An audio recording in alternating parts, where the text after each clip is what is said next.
mas malawak ang kapangyarihan. Anonymous nga eh. Wala ngang pangalan, pwede ka mag-start ng investigation. Ikaw mismo, kahit walang nagre-reklamo, pwede ka mag-start ng investigation.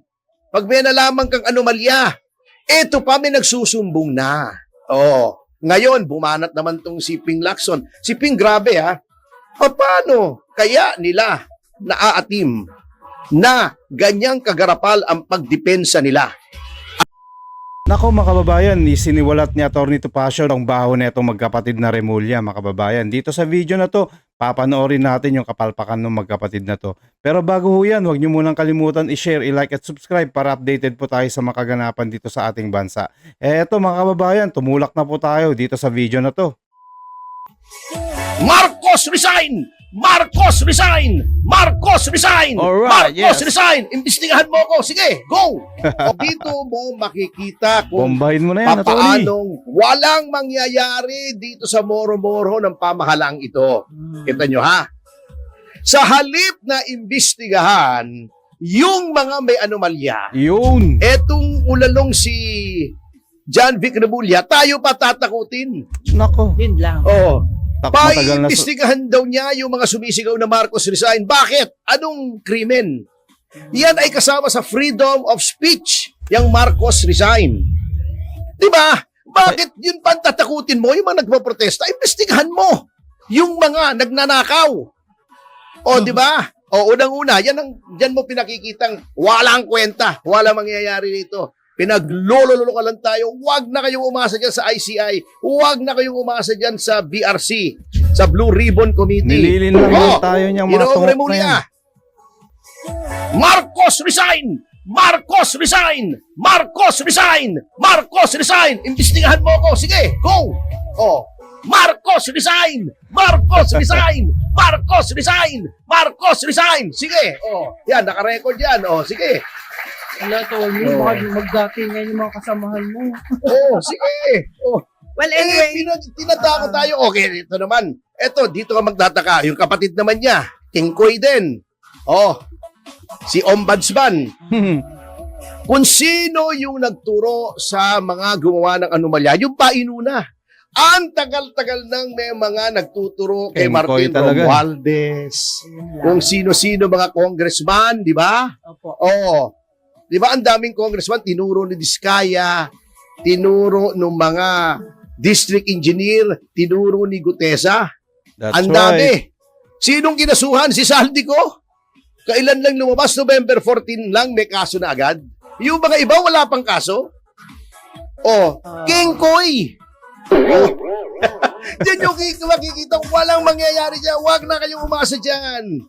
Huwag nyo nang bantayan yan. Ang ombudsman, wala na yan. It is a severely damaged institution. Wala na yan. Huwag nyo nakasahan yan. Pero bago sasabihin, eto ha, nakakatawa kay Remulla. Boying ha, kasi dalawang Remullang Kengkoy na yan eh. Minsan magkakamali ka eh. Pwede na lang natin sabihin yung mas gwapong Kengkoy at saka yung hindi kagwapuhang Kengkoy. Lakas bang asat talaga. Pero Tony, no? Tingnan mo na. Sige po. Yun daw, sinabi ni Saldico sa kanyang video, hindi daw niya pwedeng imbestigahan kasi hindi daw under oath at may proseso daw siya. Naglabas pa ng statement eh, gina-justify yung kanyang kapuitan. Anak ng Teting nasa ilalim ng saligang batas at nasa ilalim ng Ombudsman Act of 1988 kahit anonymous complaint. Anonymous. Pwede. Walang pangalan. Oh. Susulat Kengkoy. ako sa Ombudsman. Ginoong Ombudsman, ako ay si X. May nalalaman akong anomalya dito sa lalawigan ng Y. Ito ang mga detalye. 1, 2, 3, 4, 5. Okay. Pwede na po yung basihan ng pag-imbestiga ng ombudsman. Basta may detalye. Minsan nga sabihin mo lang, si gobernador ay may bagong sasakyan. Ito ang plate number. Etong halaga nito ay lampas-lampas sa kanyang lehitimong sweldo o kita bilang gobernador. Opo. Imbestigahan nyo. Pwede na po yun. Basta may detalye. Eto, hindi anonymous. Alam mo yung source. Therefore, mabavalidate mo kung may alam o hindi yung source. Si Saldico, dating chairman ng Appropriations Committee. Appropriations. Gumagawa Tama. ng budget. Anong kanyang isiniwalat? Kung paano inutusan di umano ng Pangulo na maglagay ng 100 billion sa budget. Okay. Yes. Siya ay kilalang tao ni Martin Romualdez. Dinitalye niya. Meron siyang parang spreadsheet. Oh, di ba? Opo. Oh, ayan na. Ayan ang detalye. Oh, ayan ang detalye. Eh bakit hindi mo pwedeng imbestigahan? Ngayon ka mag-iinarte Bias, na kailangan sworn statement. Mga bayaran. Actually, pwede yan eh. May nagtanong na sa akin yan eh. Pwede ho ba yung gamitin? Pwede bang iswerto nang siya hindi pupunta sa embassy natin? Pwede po. Kung yung kinalalagyan niyang bansa ay signatory yung pamahalaan noon sa Apostille Convention sa Hague, pwede siyang magpanotaryo roon sa lokal na notaryo. Halimbawa, Spain. Notaryo ng Spain. Ang notarial law ng Spain ay similar sa atin. Okay. Pagkatapos, ipapa-certify niya yon doon sa proper agency ng Spain. Kung sa America, State Department, kung kailangan namin ng apostille sa Amerika. Opo. May mga kaso kami, yung mga judicial confirmation of foreign divorce, State Department, ng particular state, halimbawa, State of Nevada. Okay. May State Department ang Nevada. May kanya-kanyang ahensya yan na nag-certify. Papacertify niya roon, ang tawag doon ay apostilled document. Ayun. Pag pinadala mo yon dito sa Pilipinas, pwedeng tratuhin yon na as if dito ni notaryo sa Pilipinas. Pwede nang gamitin yon sa hukuman as prima facie evidence of the contents thereof because a notarized document under the law is entitled to full faith and credit on its face. Of course, may problema ka. To be fair, baka sabihin nyo, one-sided ako. Kung hindi ka mako-cross-examine, medyo mababa ang evidentiary value noon. Kung sa korte. Pero ang ombudsman, mas malawak ang kapangyarihan. Anonymous nga eh. Wala nga Aha. pangalan, pwede ka mag-start ng investigation. Ikaw mismo, kahit walang nagre-reklamo, pwede ka mag-start ng investigation. Pag may nalaman kang anomalya, eto pa may nagsusumbong na. Oh, ngayon, bumanat naman tong si Ping Lacson. Si Ping, grabe ha. Paano kaya nila naaatim na ganyang kagarapal ang pagdepensa nila at pagkubli sa katotohanan? Paano nila naaatim? Banat si Ping. Di ba, unang-una, kaya sinasabi nila, kaya daw lumabas sa video si Saldico kasi hindi pinahintulutang mag-testify sa Senate Blue Ribbon Committee dahil daw hindi under oath. Double standard naman ang Senado kung ganon. Opo. Bakit nung mga investigasyon labang kay Pastor Kibuloy at kay Alice Guo, may mga testigo si Ontiveros na pinayagan nila mag-testify hindi under oath. May mga kulukoy dyan, sinasabi, hindi naman si Ping yun. Hindi nga si Ping.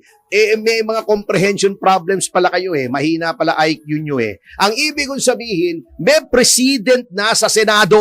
Ba't wala ba si Ping sa Senado? Ginawa na ng Senado. In the past. Kaya nga president in the past. Ginawa na, ba't ayaw yung gawin ngayon? Otherwise, namimili. Namimili nga. Unang-una, okay, sabihin na natin hindi under oath. Okay. Ang legislative inquiry, kung legislative inquiry lang, relax naman ang rules on evidence. Hindi ba naman kailangang maging evidence yan that is admissible in court kung hanggang doon lamang? Opo. Kung hanggang doon lamang. Kailangan lang, since ang gagawin mo naman, hindi ka naman NBI, hindi ka naman pulis, hindi ka naman investigator, hindi ka naman hukuman. Ang purpose mo lang is to gather facts to make good legislation. Ayun. Yun lang. So, input pa rin yan. Yes, O bakit tama. ayaw? Dahil ituturo si Martin, ituturo ang Pangulo. O, Ayun. halatang halata si Ping, grabe eh. At tandem yan eh. Yung dalawang yan, parang Laurel and Hardy yan eh. Si Senate President saka si Ping Lacson. Kaya kinukupon na yung BRC, kaya tinanggal nila kay Yun Marcoleta. lang. Alam nyo, baliktad na talaga ang mundo ngayon eh, ha? O, ang whistleblower yung kinasuhan. Si Diskaya, pinahihirapan. O, di ba? Si Marcoleta, yung umaayos ng investigasyon dati, tinanggal. Ngayon, pinag-iinitan pa ng COMELEC. Oh, halatang halata kayo, mga bok. Kasi ang COMELEC, wala na eh. Wala nang independence ng COMELEC eh. Aha. Grabe na ang ginagawa nitong COMELEC. Wala nang kredibilidad. Alam mo, ang mga institusyon natin, wasak na wasak na. Wasak na wasak na. Wala nagtitiwala sa BRC under Lacson. Walang nagtitiwala na dyan. Tinatawanan na lang yan. Kasi kitang-kita mo naman si Lacson eh. Nag-prejudge na agad. Yun ang masakit. Kaya nga eh. Di ba kaya nga kinall out siya ni Senator Marcoleta, you are the chairman, you should not be making judgments. Di ba? Yes. As to credibility, etc. Ngayon, nagsalita na naman. Oh. Alam nyo, eto ha, ang yung kay Saldico, para tapusin na natin itong kay Saldico, Opo. may halaga ba yan? Sinasabi kasi nila, walang halaga. Bakit walang halaga? Explain nyo sa akin. Kasi, may tao, may tao, lumabas, may personal knowledge siya. May personal knowledge. Meron siyang mga detalye na pinakikita. Di ba sabi ka niya, bago daw magsalita si Ping, tignan mo muna yung binibigay kong dokumento. Ang hirap kay Ping eh, hindi pa nakikita eh, dumaldal na eh. Ayun. Oh. Yun lang. Tignan mo muna yung dokumento pinakikita kasi itugma mo muna doon sa mga insertions kung tama. Eh si Ping dumaldal na agad. Anong klaseng Blue Ribbon Committee yan? Baka Pink Ribbon Committee na lang yan. Ha? Oo, di ba? Parang personal friend lang. Ganun lang. At Mga walang LGBTQ gobyerno. na lang ang kahulugan yan. Yun nga po. Oo. Mangyari niya. Masakit yun. Hindi, kasi nga, nagpi-prejudge. Basta tinamaan si Martin at ang Pangulo, Opo. talagang hinaharangan na nila eh. Mas matindi pa yung harang sa Mendiola eh, yung ginagawa nila. Oh, di ba? Oh, sinasabi na agad niya, may value po yan because my whistleblower. Ang dapat dyan ay tignan nyo kung may katotohanan o wala yung sinasabi, hindi basta, Tama. oy, hindi under oath. Nililigtas mo lang yung sarili mo. Okay, pagpalagay na natin, inililigtas lang niya sarili niya. Pagpalagay na natin. Tignan mo pa rin. Imbestigahan mo pa rin. Imbestigahan mo pa rin. Impormasyon yan eh. Sa intelligence po, lahat ng intel mali tama. Titignan mo kung saan ang pagtutunguhan. Eh malay mo, totoo. Tama. Hindi mo basta Kinoconnect sasabihin, yan. ay wala yan, eto okay. Hindi mo makukuha yung buong picture. Yan. Yun lang. Kita nyo ha, sinasabi ko sa inyo, may value yan. Anong value yan? May tao. In-identify niya yung sarili niya. Opo. May personal siyang kaalaman, hindi to hearsay. May mga attorney Google na naman dyan, no? Oo, meron na naman. Alam mo, nakakahawa pala yung attorney Google eh. Yung original ni Dan Fernandez na attorney Google, nahawa na si Ping Lacson. Senator Google na siya. Oo, nahawa na siya ni attorney Google. O, nagsasalita na pati si Tito Soto. Oh, nag-Senate President Google na siya, di ba? Sasabihin pa niya, on points of law, kadibati mo abogado. Allah. Si Alan Peter, baka ka ng batas. O, di ba nasopla siya? Yun nga po eh. Oh, anyway, Tengkoy. tignan nyo kasi may lumabas na tao, may detalye. Hinarap niya yung mukha niya. Sinasabi niya, ganito, ganon. O, tignan ninyo kung tama o hindi. Duty nyo yan. Nag-iimbestiga kayo eh. Lahat tignan ninyo. Hindi yung sasabihin nyo, basta tugma doon sa narrative nyo na hanggang kay Saldico lang yan, yun lang ang paniniwalaan nyo. Pag lumalampas na kay Saldico, ayaw nyo ng paniwalaan. Oh.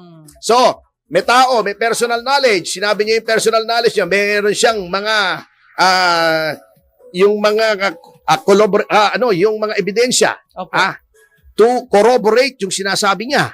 Oh, credible yan. Kahit hindi under oath yan, may tungkulin ang ombudsman, may tungkulin ng Blue Ribbon, tingnan yan kung saan ang pagtutunguhan yan. Yun. Ganon din yung kay Aimee na sinabi doon Opo. sa rally. Yan ang problema kasi. Basta hindi tugma sa narrative nila, incredible yan. Ang tindi nitong gobyernong ito.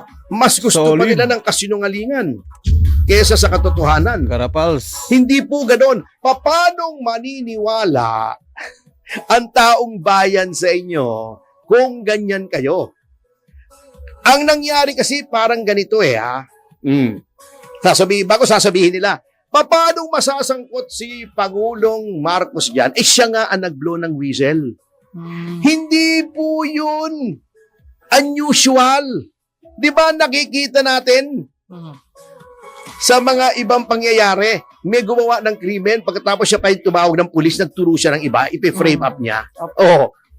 Ganun po yun Pag ikaw ay may danger na mahuli ka sapagkat sa sunod-sunod na pagbagyo, yung ibinida mong 5,500 flood control projects ay nadiskubreng walay pala. Sablay kayo. Naging Mukhang ghost project mapuputokan pala. ako. Mukhang siya nasisisi, di ba? Siya ang Opo. pinagtatawanan. Nag-umpisa yan dyan Ha? Ayun. Never mind yung conjecture na isinumbong sa Yun, kanya yun, ng oo. State Department o kung anong ek-ek ni Guanzon dyan. Na ito puro haka-haka lang naman yun Opo. Ito ang facts. In-announce niya nung nakaraang SONA na may 5,500 flood control projects. Natatandaan po ninyo yun, mga kababayan. Natatandaan mo yun, Manang Maya Yubi. naman Yes kayo. po. Oh, di ba? Okay. After a week or so, bumaha. Kasi bumagyo. Sunod-sunod na bagyo. Parang pinarusahan. Oo, parang Karma, pinakcheck karma. siya Oh, ng fact langit. check. Oo, Opo, ganun di ba? nangyari. So sabi niya, eto na yung new normal. Dapat climate change, ek, di ba? O, Opo, nagpapalusot na siya. Okay. Sinisisi na. Tuloy-tuloy ang pagbaha. Di ba? Lagi siyang niloloko. O nasaan yung 5,500 flood control projects? Inisa-isa. O, nawawala. Doon nagkakagulo na. Inunahan na niya para hindi siya masisi. Sinabi niya, mahiya naman kayo. Wala pala yung flood control projects. Oo. Yun, and then, eto pa ha, paano mo sasabihin na si Marcos ang nag-blow ng whistle dyan sa insertion na yan? Pagkatapos noong lumabas yung GAA, si Pangulong Duterte sinabi na may mga blanco rito. Ayun. Kami, sinabi na namin may Nauna mga pa. insertion dito. Nagdemanda kami, pinanindigan namin. We Ayun. put our money where our mouths are. Pumunta kami sa ombudsman, sinabi namin, demanda nyo si Martin, demanda nyo si Saldi, demanda nyo itong mga congressmen na to. Sapagkat nag-insert sila. What happened? Wala namang nangyari. May pumunta pa sa Supreme Court, naghiring pa dyan sa insertion, di ba ga? O pagkatapos sasabihin niya siya ang nag-blow ng whistle, iba nag-blow ng whistle, naipit na lang siya. Ayun. O yan mga kababayan, narinig nyo na yung kung gaano kagarapal tong gobyerno natin mga kababayan, no? Nag-uumpisa dito sa ating presidente na kung saan isiniwalat niya yung garapalang Ghost Project pero hindi niya alam na siya pala ang pumirma dito noong 2024 mga kababayan, na kung saan napakadaming mga insertions na pumasok. Yan ang mga kabalbalan ng Marcos administration mga kababayan, na kung saan pinagluluko lang po tayo, na kung saan puro kasinungalingan yung kanilang mga pinagsasabi, na kung saan pinagtatakpan nila itong ating presidente natin. Kaya itong Marcos administration mga kababayan, magulong-gulo na po talaga at wala na ho silang kredibilidad para magsilbi dito sa ating bansa mga kababayan. Mas maganda mapalitan na tong buong administrasyon na to dahil wala silang ginawa kundi lokohin tayo mga kababayan. Kaya maraming salamat po attorney sa pagsisiwalat mo na yan. Talagang ganyan talaga tong gobyerno natin, garapal, nabubuhay sila sa pagiging makapalang muka mga kababayan. Pero ayan nga po, malapit na yung karma nila. Sunod-sunod yung mga bulilyaso nila, di ba mga kababayan? O hanggang dito na lang po tayo mga kababayan. Maraming salamat po. Huwag niyong kalimutan i-share, i-like, subscribe para updated po tayo sa mga kaganapan dito sa ating bansa. Mag-iingat po kayo palagi mga kababayan. Ito po ang News That Matters. And God bless.